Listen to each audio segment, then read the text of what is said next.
Hi, everybody. I'm Lisa Carlin. Welcome to another episode of Hey Doc, What's New in Plant-Based Medicine? And I am really excited today. I'm excited for all my guests, but I'm especially excited today to be interviewing Dr. Heather Shenkman. She's an interventional cardiologist, an Ironman triathlete, and she is just an overall amazing person and a new mom. Hey, Dr. Shenkman. Hey, Heather. I call her Heather. How are you doing? And what's new in plant-based medicine?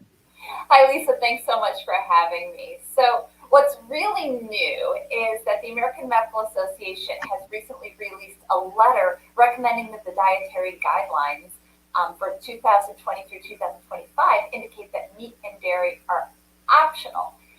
And it's important because, first of all, the guidelines that are released by the U.S. Department of Agriculture dictate how federal money is spent. But also it's a shift because guidelines have previously assumed that meat and dairy were the default. And if you're going to eat something else, it's reasonable. So if you want to drink soy milk instead of dairy milk, that's okay. But the default really is dairy milk. And the default is that you would be eating meat, but you could eat other things instead. And I like that they've released this letter because, first of all, it emphasizes that with meat and dairy being optional, that plant-based options are clearly healthier choices, but it also is important for cultural disparities because when you look at minority populations like Blacks and Hispanics and Native Americans, there is a very high prevalence of lactose intolerance. So encouraging these populations to consume dairy is basically encouraging them to consume foods that are going to make them sick. So I think that's great. Yeah, this is very true, and this was a publication that came out at Physicians Committee for Responsible Medicine, and they reported on this. But this is huge. So we are so happy that the American Medical Association, which is a traditionally fairly conservative organization, who's coming out in favor of plant-based nutrition. So I want to introduce you to our audience, and I think one of the best ways to do that is to have you tell us your vegan journey. How did you come to this lifestyle? Just give us the story from beginning to where you are now. How did you decide to become a plant-based cardiologist, interventional cardiologist? Great. Well, I started out my life. Oh, I goofed. I'm sorry. I hit the wrong thing. There we go. Great. So I started out as a child consuming just what every other kid ate: McDonald's, chicken nuggets, dairy. I actually was allergic to dairy, but I had my allergy shots and then I consumed dairy products and they still made me sick. But it wasn't until I was about 16 years old that I decided that I didn't want to eat animals. I hate to admit it, but my younger brother was the first vegetarian of our family. He, in school, had come to some science class where they were dissecting chicken wings, and to him, he made the connection between chicken wings, chicken, that was an animal, I'm not going to eat animals. My brother is now almost 42 years old, and he's been a vegetarian since age 10. So we started getting materials from PETA, People for the Ethical Treatment of Animals, to our house, and couldn't help but looking at them, and something in my head eventually clicked that I didn't want to eat animals. It just didn't seem like the right thing to do. So my journey honestly started as someone who loves animals and just didn't want to cause them pain. My father went vegetarian around the same time as well. He wanted my brother to wear tefillin for his bar mitzvah. Tefillin are in Jewish tradition, they're a leather wrap that goes around the arm, and being that it's from a dead cow, my brother said no. So my father had offered that if my brother would wear this, that he would go vegetarian for a year. So my brother wore the tefillin. My father was vegetarian for a year, and he's been a vegetarian ever since. And then my mother was the only one in the house who ate meat, and eventually she just said, everybody else is not eating meat. So she joined in. So we were a whole vegetarian family. It wasn't until I got to my cardiology fellowship when I really started thinking more about the health aspect of things, and knowing that the animal products that my patients were consuming was increasing prevalence of the diseases that they had, heart attacks, diabetes, high blood pressure. And it was about that time that I really learned more about, honestly, how dairy and eggs come about, and the torture and pain and death of animals to create dairy. These aren't happy cows that are roaming in the field. Unfortunately, these are cows that are forcibly impregnated, and their babies are veal cows, and they're slaughtered young in life. And the horror of how eggs come to be in factory farms, these chicks being ground up alive, baby male chicks are ground up alive, to allow for there to be female chicks to reproduce and make eggs. It's horrible. But also consumption of these products increases the prevalence of heart disease. So about 2005, during my general cardiology fellowship, I went vegan, plant-based, and I really haven't turned around since. So tell me about the impact of some of the plant-based physicians, and so specifically Dr. Esselstyn and Dr. Dean Ornish. Did they have an impact on your decision, and how did they have an impact on your choice to do this with your specific field? Dr.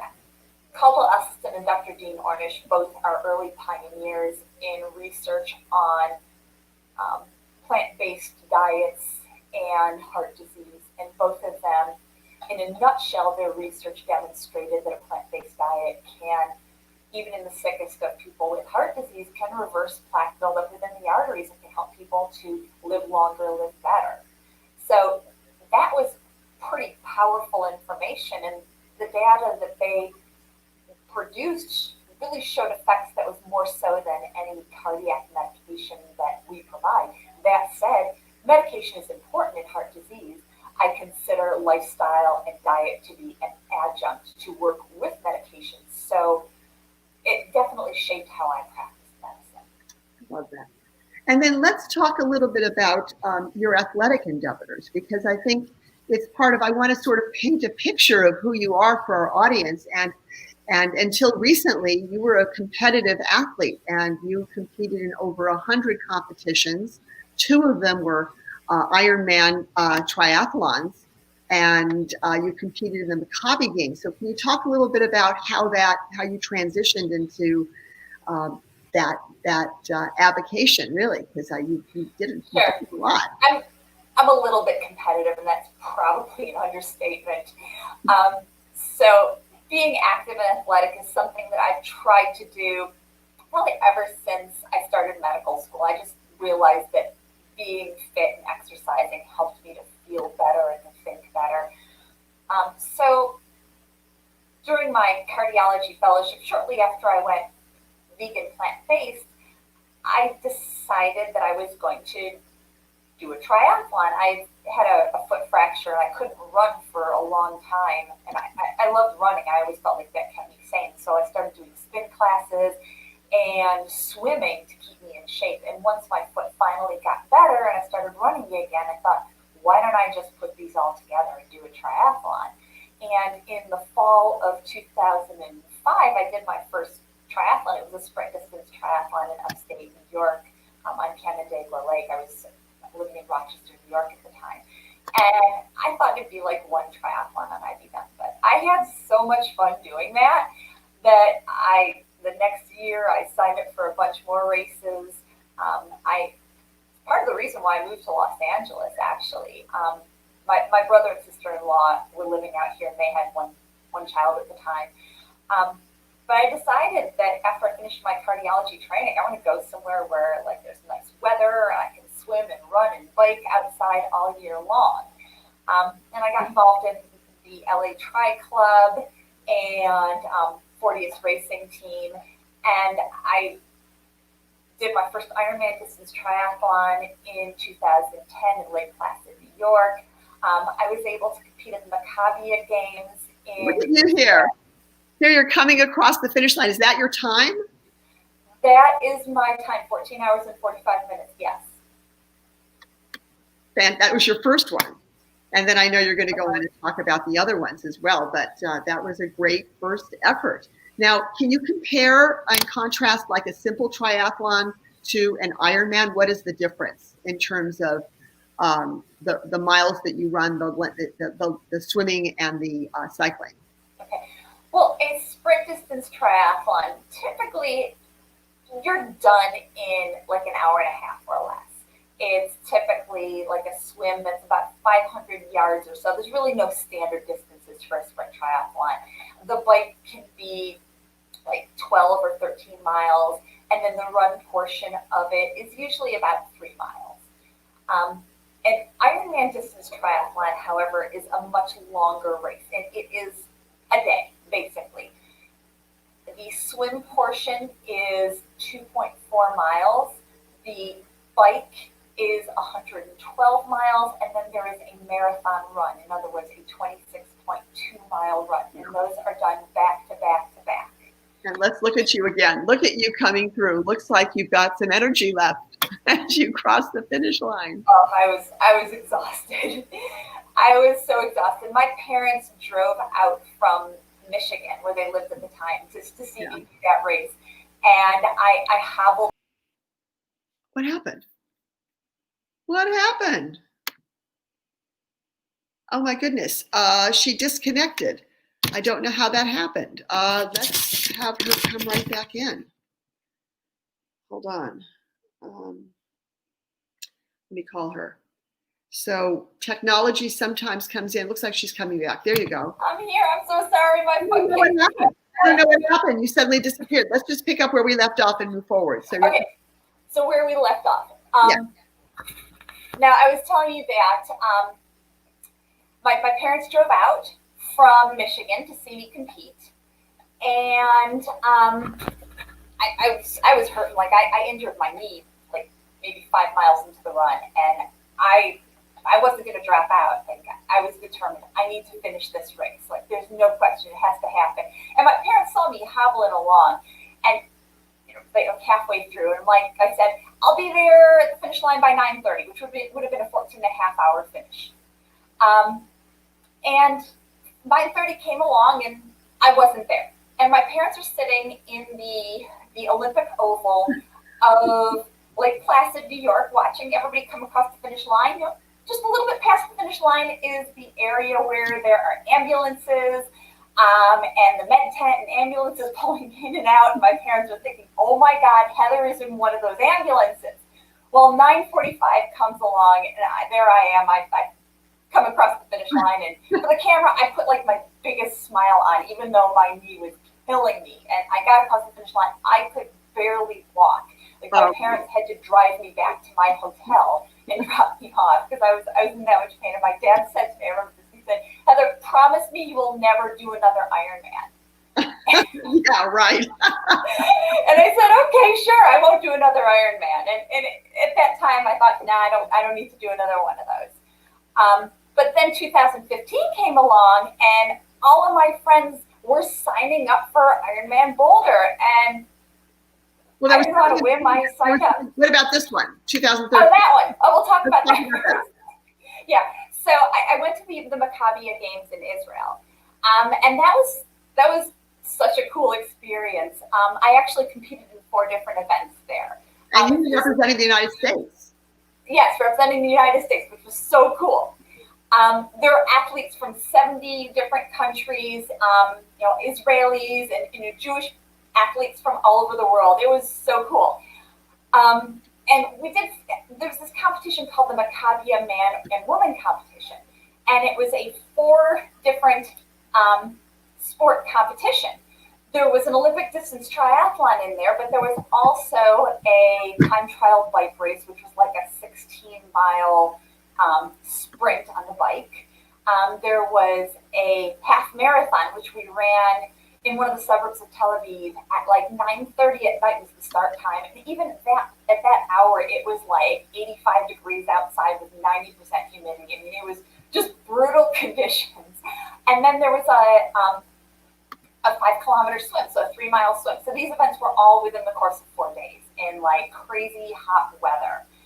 And so my time combined was The third best of all of the masters athletes are women over the age of 35 who competed. And so I got to receive a bronze medal in the Maccabi man and woman competition, which is pretty cool. Look at how great you look.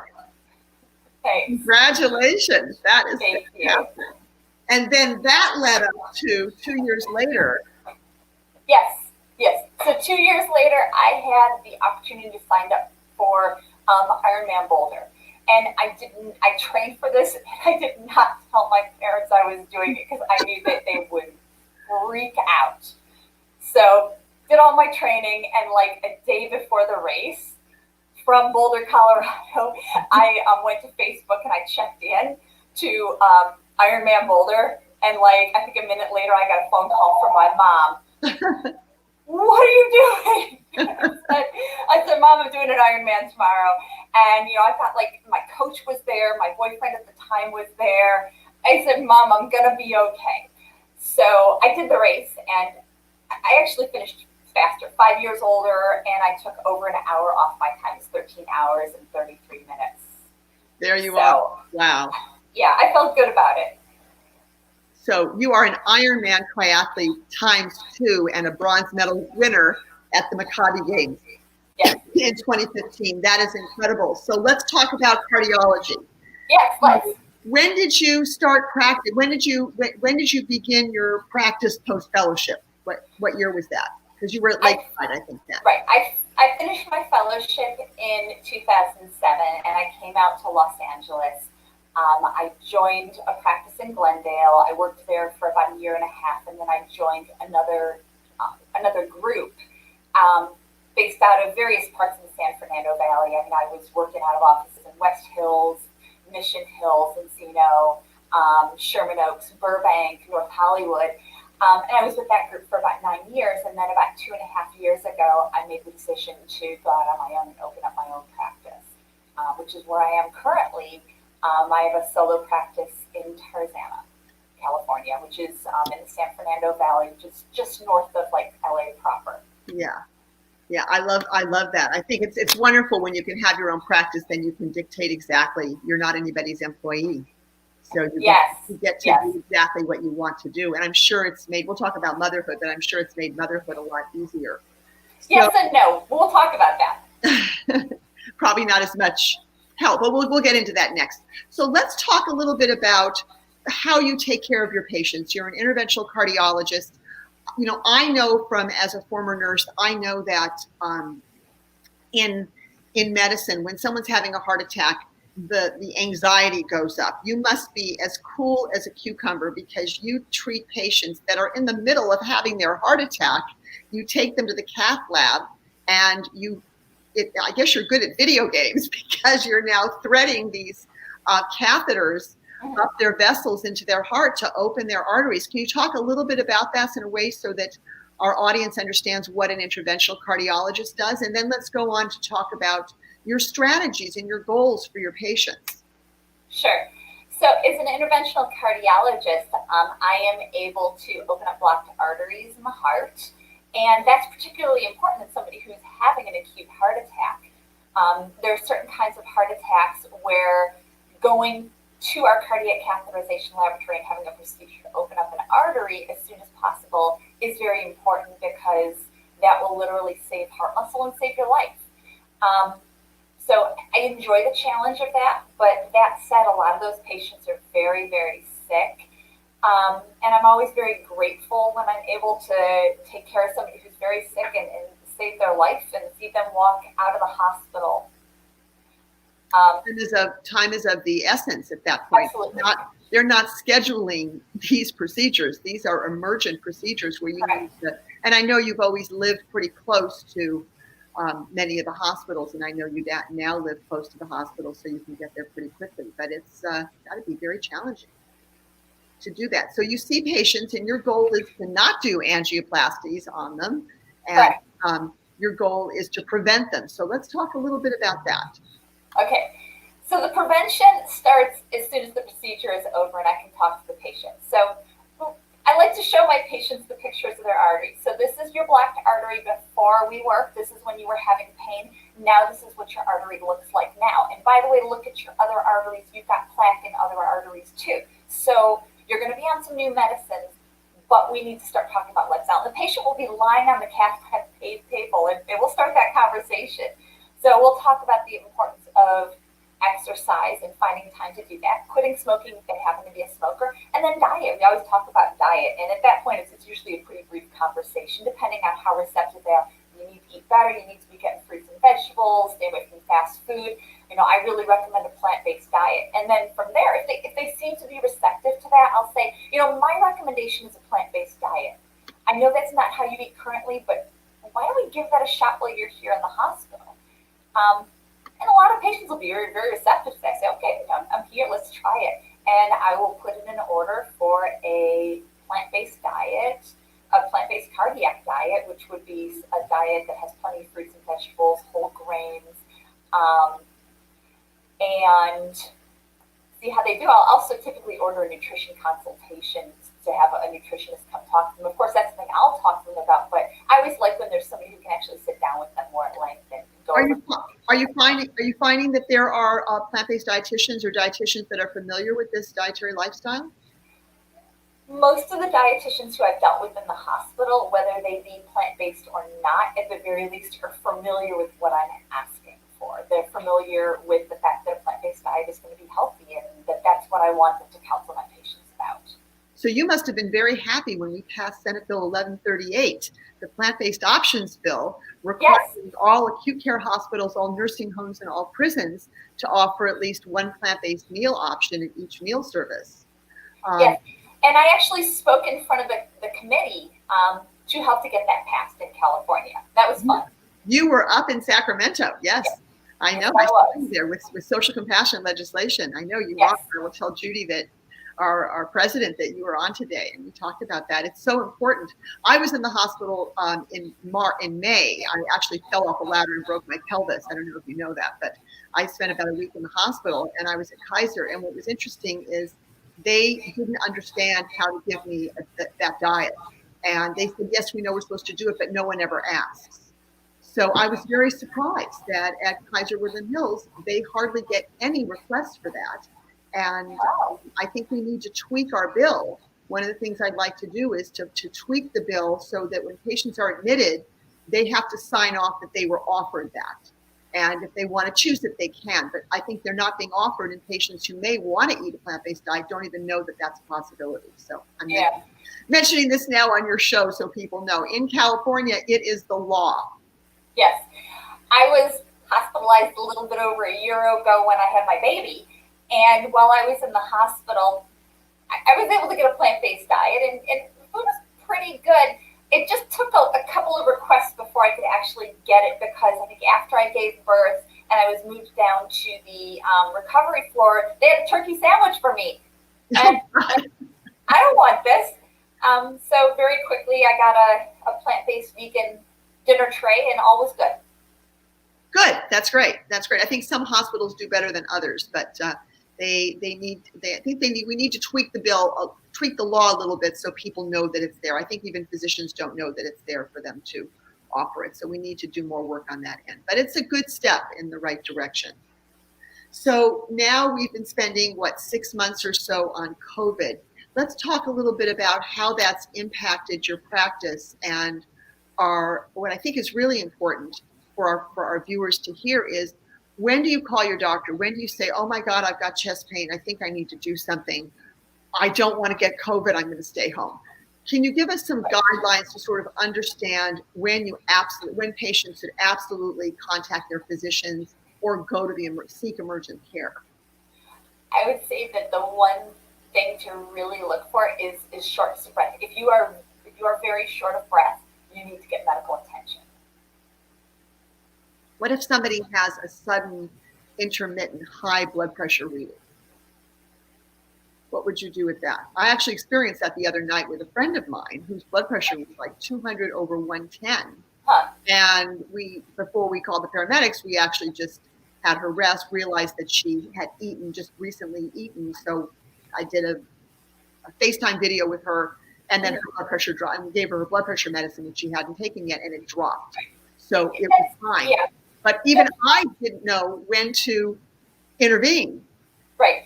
And that's probably the most common call that I get from patients off hours is I just check my blood pressure, it's really high, what do I do?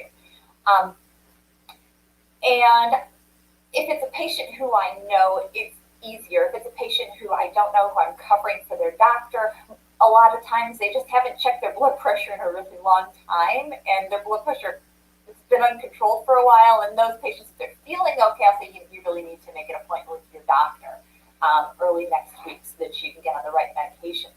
But I think we need to remember that the blood pressure responds to everything that's going on around us. So if there's something that's particularly stressful or painful, the body's fight or flight response is going to lead the blood pressure to be higher. And that's just a normal body response.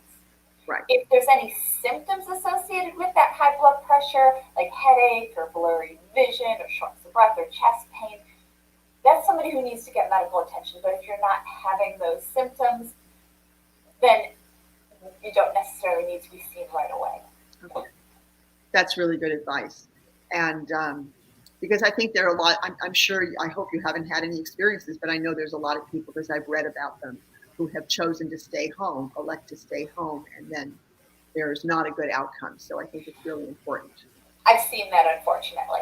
I've seen patients who have waited way too long to come in, particularly early on in the pandemic, patients who were really honestly, I believe, could have survived their heart attack had they come in a couple of days earlier. And then let's talk a little bit about the strategies. How do you stay safe? How do you keep your patients safe from unnecessary exposures to other patients? I mean, what strategies do you have in your office, and what strategies do you implement when you see somebody in the emergency room? Right. Our office, we weren't seeing patients for about 2 months at the beginning of this pandemic. I wanted to make sure that we had good policies and procedures in place before we started gradually letting patients in. At this point, my schedule is almost as busy as it was pre-pandemic, but we do things differently. So rather than having a bunch of patients sitting in the waiting room, if somebody comes into our office, we will check their temperature with like a temperature gun, so it's not touching the patient. Once we establish that they don't have a fever, that they don't have symptoms, we'll bring them back directly to a patient room. So there will be no commingling of patients. We also have acrylic shields in front of all of our desks. So check in and check out, there's an acrylic shield to protect my staff from germs and aerosolized particles and virus. That's great. And then what about also basic precautions? Oh, we also are sanitizing all of our rooms before and after any patient comes through. So all surfaces are wiped down between patients. And my staff has been fantastic about making sure that this office is a safe place to be. What about in the hospital? What about when someone goes into the ER with chest pain or shortness of breath? Right. I think that the ER is a reasonably safe place. And I know people are afraid that, like, you walk into a hospital, it's just going to be this big COVID hotbed. But honestly, if you need to go to the hospital, you go to the hospital. Hospitals are taking pretty significant precautions. Even us, before we walk into the hospital, every time we come in the front door, they check our temperatures. And we're required to have masks.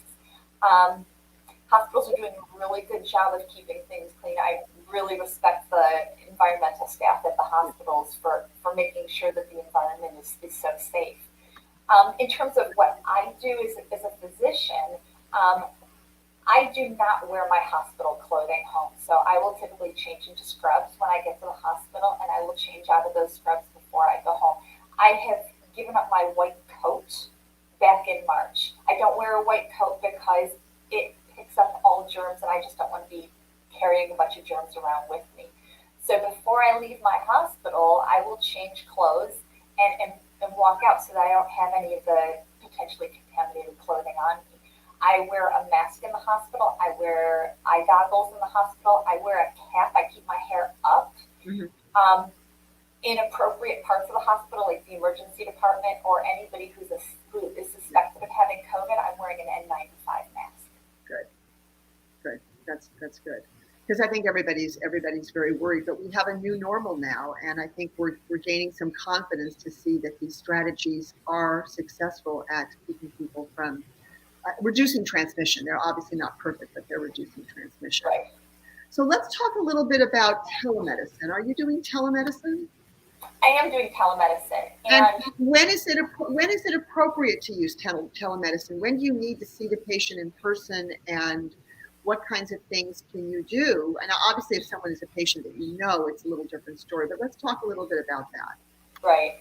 Now, telemedicine is something that wasn't really used much before this pandemic. There were some pretty strict regulations in place that the patient had to be located somewhere that was rural, where there was not a physician within a significant distance. It couldn't be a patient who was across state lines. You couldn't practice telemedicine across state lines. You had to have a secure communication. There's been a lot of relaxation of those rules by the Center for Medicaid and Medicare Services so that we can see patients via telemedicine using something like even FaceTime. But early in the pandemic, just about all patient visits were done that way unless the patient was in the hospital, because we were just, I think everybody across the board was just afraid to bring patients into the office. We didn't know who was carrying COVID and who wasn't. At this point, I think telemedicine is a reasonable approach for a lot of medical conditions. So, for example, if you and your doctor are working together to get your blood pressure under control, and you have a blood pressure cuff at home, then that's a reasonable way to follow up, and that can all be conducted without having to be seen in person. But I think there are certain conditions that absolutely need an in-person visit. So new patient visits, I don't like doing those over telemedicine because I want to put a stethoscope on my patient and hear their heart and their lungs and feel their pulses. That's important. Shortness of breath, that's certainly a hard one to do over telemedicine as well. Anything emergent definitely should not be over telemedicine. So sudden onset chest pain, like that, you really got to be seen in person. Yeah, I suppose you could do telemedicine and then send them to the ER. Right. And I've done telemedicine appointments where I'll see the patient and I'll realize there's just not much I can do via telemedicine, that I really need to look at them and evaluate them and do vital signs. And I'll tell them that, and we'll make an appointment in the office like the next day or the next week. All right, I want to have everybody look at the ticker tape on the bottom. I have all of your contact information. So if anybody out there in Facebook, YouTube, or Twitter land, because we're simulcasting on all three platforms, is interested in a consultation with Dr. Shenkman, is interested in becoming a patient of Dr. Shenkman's, the contact information is here, including her phone number for her office, and then her website and her social media handles. So just wanted to point that out. I think that's really important. And so now I'd like to talk a little bit about something fun. You became a mom about a year ago. And yes. In fact, your little baby girl, Ava, just had her first birthday. Yes. And cardiology, especially interventional cardiology, is a very challenging field of medicine. And as we explained before, it's emergent. It's like, I've got a sick patient, I have to go now. So you have to have coverage and a partner. And how do you make that work? Well, that's a challenge because, as we talked about, I do acute angioplasties. I'm very fortunate that Ray, who is my partner, Ava's father, is so supportive. So if I have to leave in the middle of the night, I'll wake him and let him know that I'm going, and he'll be watching her. I'm lucky that we have a wonderful nanny who helps to take care of Ava during the day while I'm working too. It's a challenge, but it's doable. And you figured out how to do that. Let's take a look. How old is she in this picture on the left? On the left, she was 8 days old. Oh my gosh, look at that. Look at that sweet face. And how old is she in the picture with you and Ray? 1 year old. Okay, so that's... We just took that picture a couple of weeks ago. Oh my God, that's beautiful. And I found these also. I have to show this to everybody. Look at this beautiful, beautiful baby. such great photography, but such a beautiful angel. I'm so happy for you. You must be so happy because I know you've been a surrogate mom, a wonderful aunt to your nieces. And I know you spend a great deal of time. Maybe surrogate mom isn't the right name, but you spent probably more time than my aunts ever spent with me. Let's put it that way. So, and I know you spend a great deal of your free time doing things and really developing a wonderful relationship with your nieces. And I knew that you wanted to have a baby. I'm so glad that this finally happened. Thank you. So congratulations. Let's go on and talk about your book. Yes. Because you recently wrote a book. This went off. There we go. Called "The Vegan Heart Doctor's Guide to Reversing Heart Disease, Losing Weight, and Reclaiming Your Life." This is available on Amazon, and I'm sure in other bookstores, but it is available on Amazon. Let's talk about the book and how you came to write the book and why people should read this book. This was a long time project of mine. I had always wanted to put on paper what I would want to convey to a patient who either has heart disease and has had a heart attack or a heart issue, or to somebody who's concerned about potentially having a heart issue. So my goal is to first educate, to teach people what heart disease is, what arteries are, what veins are, what high blood pressure, diabetes, what those are, the risk factors. And then I talk about exercise and developing an exercise program that you can stick with. And I also talk about diet and making diet changes that you can sustain. That's wonderful. So I suggest if people are really interested in understanding about their own heart disease, and heart disease is our number one killer. How many people die every year of heart disease in the U.S.? A lot. I don't know the number of people. It's the number one. My understanding is the number one killer. It's in many circumstances preventable and reversible. Is that a fair statement? That is absolutely a fair statement. Lifestyle is the greatest contributor to heart disease. Yes, there are genetic factors that will make somebody more prone to heart disease, but lifestyle can greatly prolong an event. They can turn on these genes or turn off these genes by the choices that we make. So what do you say to the patient that says, look, I'm okay. If I start getting sick, then I'll switch to a plant-based diet. What do you say to that patient? It's funny. I don't really hear that from patients. So I've heard that before. I've heard that before. My answer is, well, sometimes I don't know what percentage of the time it is, but a certain percentage of the time, the first symptom of heart disease is sudden death heart attack. Right. But no, I probably won't be able to see them at that point or counsel them. Right. My pitch is less fear. It's more, if you put good food into your body and you move and you exercise, you're going to feel better. And, fear is not sustaining, but joy of life is definitely something that will motivate you to continue to do things. If something feels good, you're going to continue to do things that are going to sustain it. And fortunately, doing things that help you to feel good will also help to reduce the risk of illness. I agree with that. I don't think that fear-based is the way to go. But I think for people that want to wait until something happens, I don't think we should wait. I think that we should be proactive and do as much as we can, even if it's not going the whole way, but at least taking some steps, maybe trying to reduce dairy consumption, and starting to reduce eggs, and maybe just stepwise going through what to eat. What do you tell your patients to eat? How do you tell them to adopt or transition into a plant-based diet? Do you have a strategy that you use? My strategy really varies from person to person. I like to know where they're starting from, where they're coming from, and what their eating habits were before, because I have taken care of vegans who've had heart attacks. Yes, and let's talk about that. That's really important, because there's a myth that if you're vegan, you're heart attack proof, and I don't think that's true, because processed food that's high in fat and low in fiber and low in the nutrients nutrient density that we need, you're not going to get that in processed food. So you got to eat well. So let's talk about that. Right. I think it is possible to follow a vegan diet that's a junk food diet, quite honestly. Things like Twizzlers and Coca-Cola and potato chips, they're all vegan, but they're not health foods. They're not going to help you to be healthy.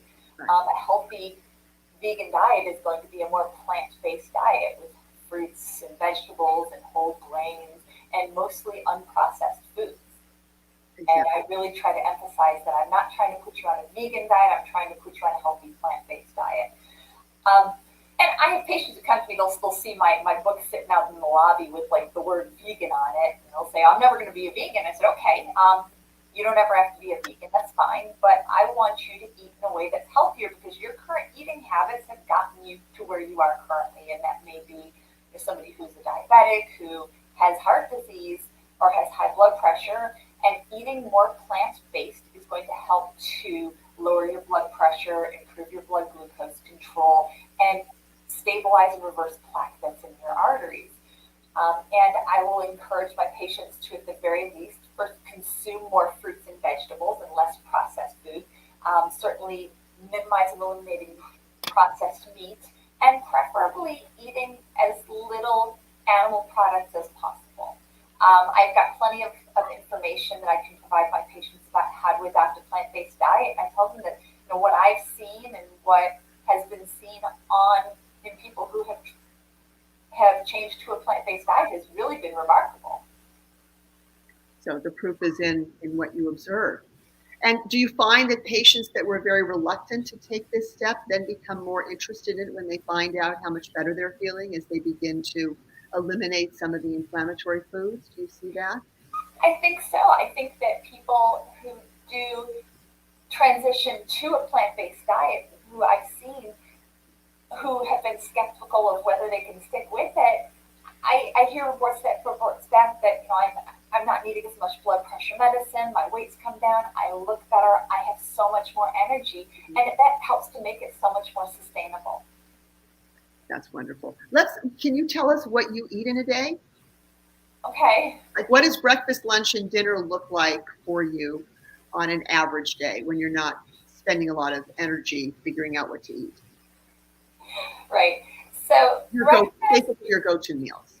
Right. So breakfast, I like to eat before and after I work out. I exercise in the mornings, and I'll have some coffee with soy milk. I make my own soy latte at home, and I'll probably have like a banana with some almond butter on it. And then after my workout, typically it'll be like a big bowl of oatmeal with fruit.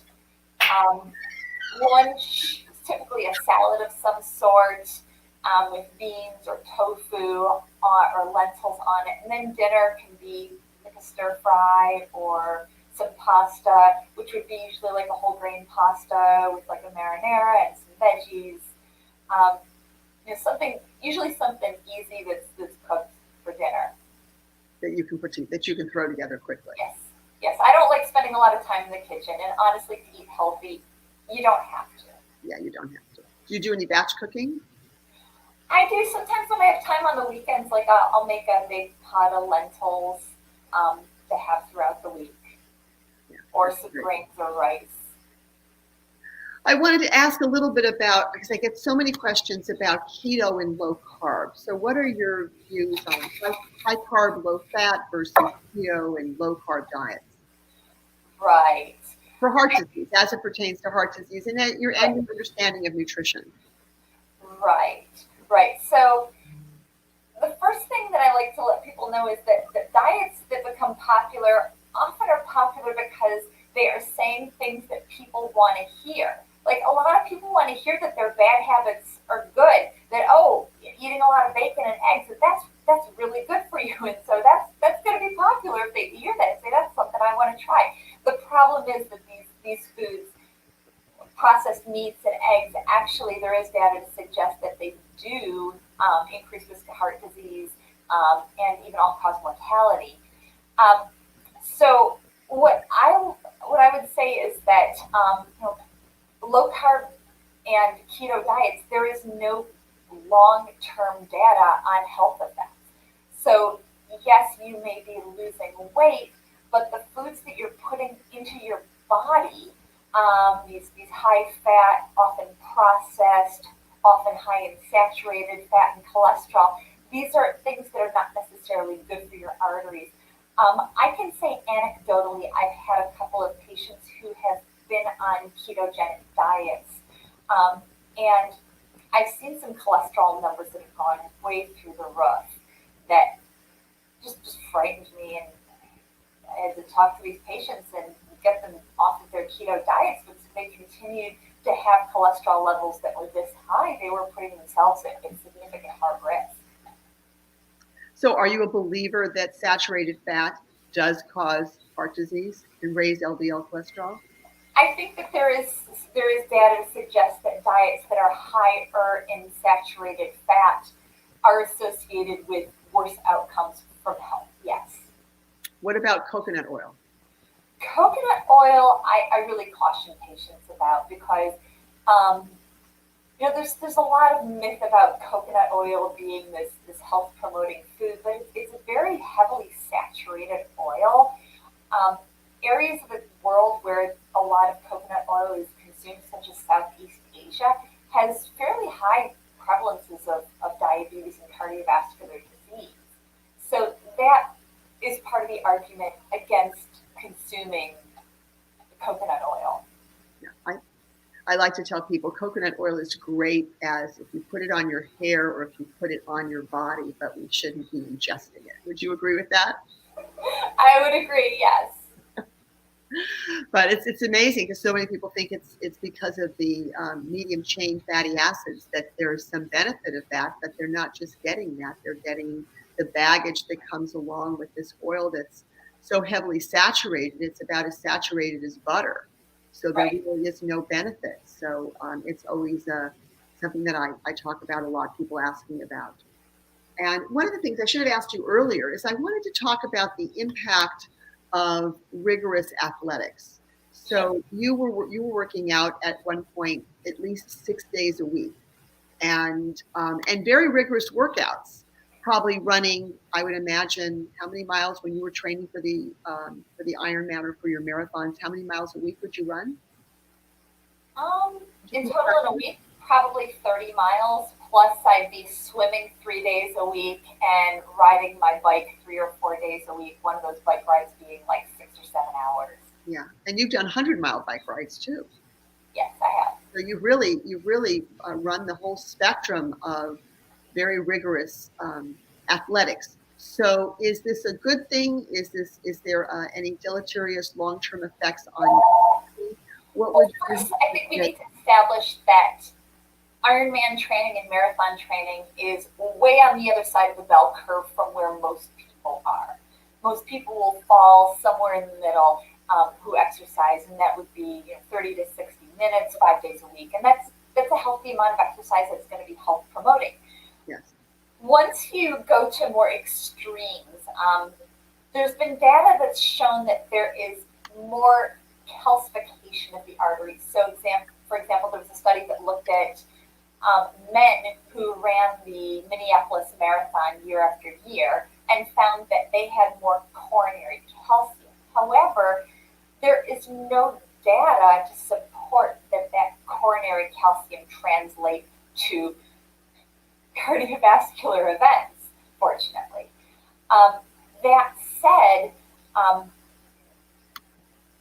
when it comes to long-term athletics, there definitely is an increased risk of arrhythmia. So there is an increased risk of atrial fibrillation amongst people who are long-time endurance athletes. So 5 times more atrial fibrillation than in the general population. So how do you prevent that? Are you just monitoring EKGs to see if someone has a propensity towards AFib? I think honestly, there's nothing that we can really do to prevent it in somebody who is a rigorous endurance athlete. If they develop symptoms, we deal with it from there. If we discover it, we deal with it. Atrial fibrillation is an arrhythmia that is associated with increased risk of stroke, which is important. Okay, interesting. All right, that's great. I'm just putting up some of the comments, trying to see if there's any real questions. Oh, here we have. our friend Betsy. Hi, Betsy. Betsy is the Vice President of Physicians Committee for Responsible Medicine. She wrote this morning on the Post to say that she was happy that we were doing the show. I'm happy that we're doing the show. This is really And she's an athlete too. I think she's like run like every day for like months. Yeah, she's been doing that. I think she did 30 days. I think I saw her post 30 days that she ran in a row to do that. Yeah, that's pretty awesome. Which is really incredible. I'm trying to see if there's any questions that we have. We have a lot of great comments, powerful information, ladies. People love what we're saying. Sarah says Senate Bill 1138, that's the plant-based options bill. This woman here says, wow, an Ironman in Israel. Well, kind of. Yeah. Kind of. To do that, we have somebody watching from India. Wow. Wonderful. And yeah, this is great because we are on 3 platforms here. So, and then someone posted at Jane Unchained, your website, which is wonderful. So people can see that in the comments. I'm very happy with all of that. Is there anything that I didn't ask you about that you want to cover? Let's see. There we go. Having fun in your office? There was like a planking challenge going on, and people were taking pictures of themselves doing planks in various interesting places. So I just did a plank in my office. And planking with high heels on? Yeah, why not? I love it. I think that's a fun place for us to end. I got to get back to this. There we go. And I want everybody to know how to reach you. We've been running a ticker tape, but I'll put this up for a couple seconds if someone wants to do a screenshot so they can see. It's pretty easy. drheathershankman.com, and then the handles are under the About section on your website. That you have an active Facebook, Instagram, and Twitter, which I think is wonderful. So I would like to ask you if you could follow the comments on YouTube and Facebook over the next couple of days. If anybody has a question, that you can answer them. And obviously not a consultation, but just something simple that you can answer would be wonderful. And thank you so much for spending this time with us on Jane Unchained. This is really exciting. And I wish we had more physicians who really understood plant-based nutrition. You are gold. You are absolute golden, because there are not enough. Although we have physicians that come to the International Conference on Nutrition and Medicine, there were about 800 people that attended the virtual conference this year. There's about 1,000 people that attend on other conferences. The Plantrition conference, I think, that's coming up. But we don't have a lot of physicians that are actually posting on the plantbaseddocs.com website, which shows people in various states where the plant-based docs are, because I know a lot of people are interested in that. So we really need to encourage more physicians to list their name. You are listed at plantbaseddocs.com. So anyway, I want to thank you so much. Congratulations on your beautiful baby girl. Put her up a second. Look at that. Is that wonderful? I love this. And their beautiful, beautiful family.